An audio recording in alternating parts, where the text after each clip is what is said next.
Welcome, and welcome back, everybody, to the OK Grognard Show.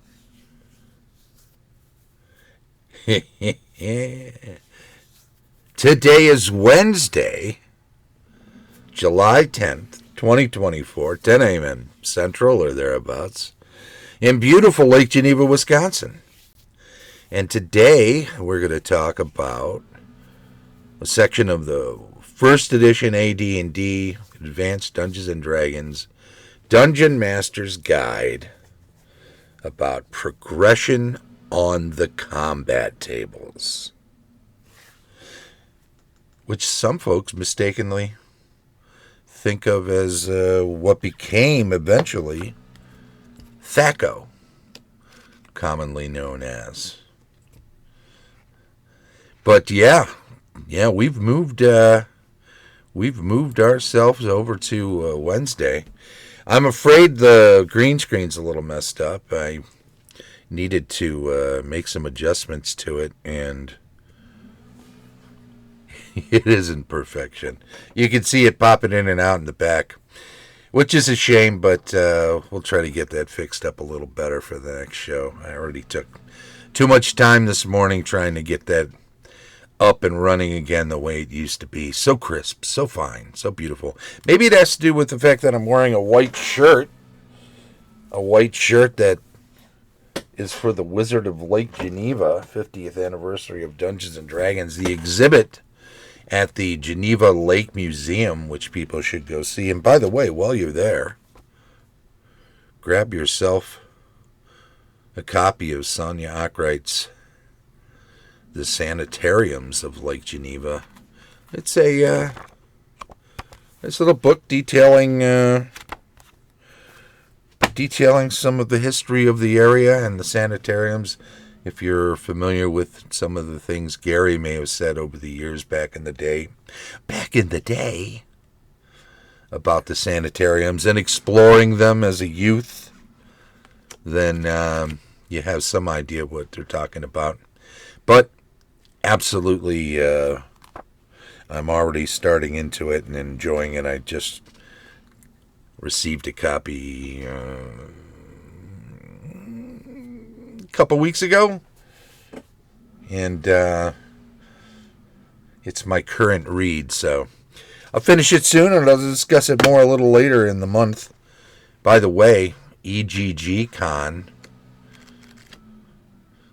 number 1, the first year, Heidi and Eric Garland Gygax Garland? It's one or the other. I don't think it matters. Either way, it amounts to the same thing. A lovely couple.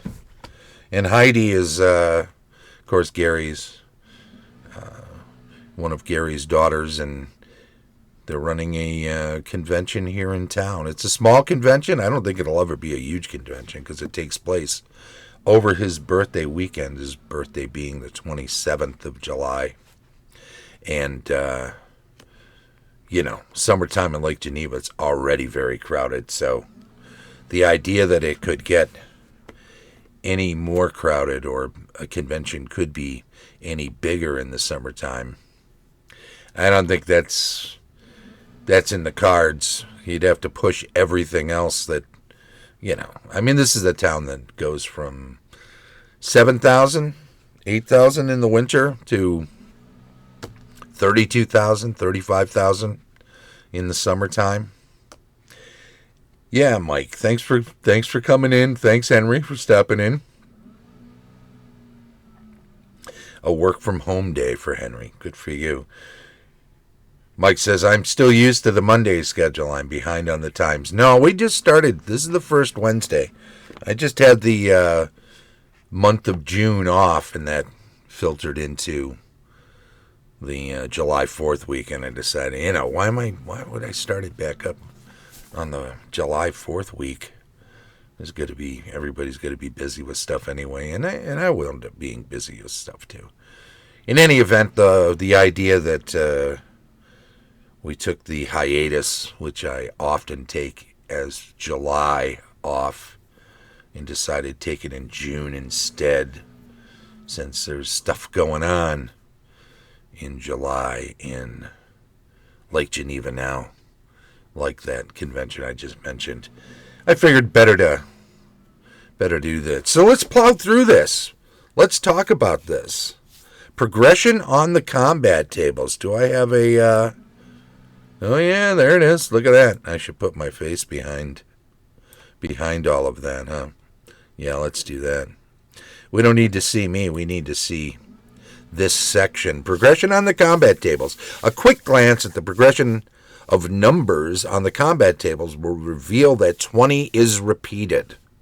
This, right out of the gate, by the way, is what thwarts THAC0 from having been a thing in first edition. To hit armor class 0 as a concept of THAC0 assumes that when you move up or down from 0, from armor class 0, you're moving by 1 point. And it just isn't the case in first edition. It's something that they began experimenting with during first edition, but not in the first edition rules. And it's practically staring them in the face, and we'll get into that. A quick glance at the progression of numbers on the combat tables will reveal that 20 is repeated. This reflects the fact that a 20 indicates a perfect hit. Well, it's a maximum 1 out of 20, but it also incidentally helps to assure that opponents with high armor class value are not hit-proof in most cases. And don't forget, this is opponents of the player characters as well as opponents of the monsters. And we'll get into that too. Should any DM find that the system offends his or her sensibilities, the following modification is suggested. Consider the repeated 20 as a perfectly aimed attack which does not gain any benefit from strength or magical properties of any sort, spell, missile, or weapon. That is, the 20 must be attained by a roll of natural 20. All bonuses accrue only up to and including a total of 20, so that if a character attacked with a bonus for strength of +3 and a +3 magic sword, he or she would have to roll a natural 20 in order to score a hit on any creature normally hit by the second or successive repetitions of 20. The bonus, i.e. the bonus, +3 in this example, could not exceed a total score of 20 unless an actual 20 is rolled. Thus, the combat tables could be amended to read like this. 21, that's a natural 20 plus at least 1, plus 1 bonus. And let's look at it from the bottom, right? 19, die roll plus any bonuses. 20, die roll plus any bonuses. The second 20 on the table needs to be natural. The next 20 needs to be natural. The next 20, natural, natural, natural, natural. To get to 21, you must have a natural 20 and at least a +1 bonus. So this is a way of undoing what he very much suggested. Another Mike, how's it going, buddy? Thanks for stopping in. This is another way of taking a system and complicating it even more, right? Because he throws in these extra 20s so that people that can roll a 20 on a die or get up to a 20 can at least hit something of a high armor class. But then he says, but if that's too much for you, use this where all these 20s need to be natural. So it's not even like he's just changing it to what THAC0 becomes later, where it's a natural progression, 19, 20, 21, 22, keep your bonuses in, and that's just how it is, which is what THAC0 is. And this is not THAC0. This is obviously not THAC0. This then gives the advantage of allowing creatures to hit and be hit, yet it denies any undue advantages. Undue, well, why give out pluses? As the second and all successive 20s, as well as all 2 hit scores above 20, require a natural die roll of 20. So it actually becomes a lot more complex and a lot more difficult. And quite frankly, it can stretch out combats. So if we look at each of the tables, the clerics, druids, and monks table, a natural 20 needs to be rolled to hit a -1 armor class. But that's not the case in THAC0. And even if you're 4th to 6th level as an attacker, as a cleric, a druid, or a monk, you've got to roll a natural 20 to hit a -3 armor class. And to hit a -8 armor class, you have to roll a natural 20 and have at least a +1 on your strength, or on a magical weapon, or some kind of a buff spell, whatever you want to call it. So true with fighters, although easier, because fighters, paladins, rangers, bards, 0-level halflings, and humans, all of those are included on this table, and they're all better than clerics and druids. Magic users and illusionists, probably the worst table of all. Because, 20, natural 20, if THAC0 existed in first edition for magic users, a roll of 20, that's a roll of 19 with a +1 dagger, would hit by the non-THAC0 rules. But a natural 20 needs to be rolled. So the 19 with a +1 dagger does not hit armor class 0 for a magic user, by the way the progression on the spell tables or in the attack tables exist. So THAC0 thwarted. It just doesn't exist in original first edition rules. And here you can see, so too, that thieves and assassins are really woeful, but only at 1st to 4th level. They progress a little more quickly than magic users and illusionists. And we look at the monster table, and, same thing. Look at that 1-1. Kobolds need a natural 20 to hit an armor class 0. Now they can get to armor class 1 with a +1 weapon rolling a 19, but that doesn't hit an armor class 0. So this is not THAC0. Right? So taking another look again. Remember, you can do this other way.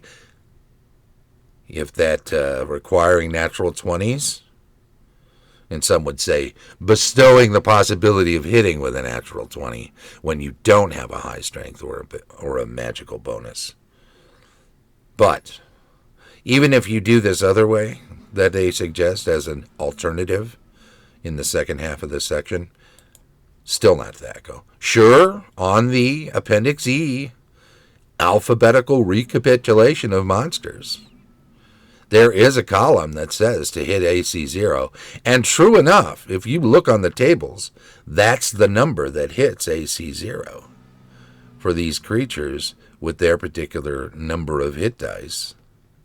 Right? 1 + 1. Baboon needs an 18. There you go. But I'll tell you what, that doesn't mean, even though it says on the table 20, you've got to know the tables to make this work. Because if you're attacking as a jackal, if a DM has jackals attacking, and there's an AC 0 creature, 20 is on the table, but it's less than a hit die. So even as a monster, up to 1-1 and 1-1, right? So that's more. So it's up to here. That 20 that's on the table and in that column has to be a natural 20. If they've been buffed, let's say there's some sort of magic user or some sort of buff from some sort of magic created by some special thing. Magic user created a magical item that's claws that give +2, and he affixed them to his jackal hordes. Well, rolling a 19, even with that +2, which you think is a 21, doesn't hit for the jackal, according to the tables.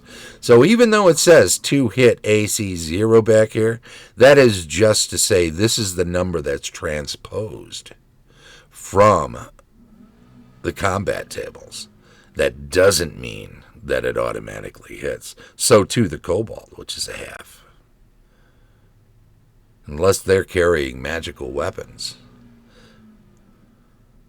or unless they're rolling a natural 20. If they roll a 19 and have +1 short swords or daggers, they don't hit that with that roll of 20, or with that 20 that's been modified, or that 19 that's been modified. They need a natural 20 to hit armor class 0. So this is not THAC0 as it becomes later. And that's all I'm going to say on the subject. Let's leave it at that. It's all in the tables. It's all in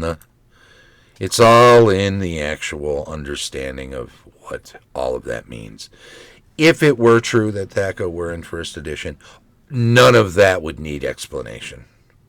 The tables would just progress 1-to-1 each time it changes armor class, 19, 20, 21, 22. They would all be easily modified, as in later editions, by whatever pluses to strength, whatever pluses to magical weapons, and all of that would count, and you'd be able to say that it is naturally what THAC0 then became for second edition. What was experimented with in a few adventure modules and some other sources post first edition rules being written before second edition rules were written. So if you played with just core rules, you played it the way I just described it.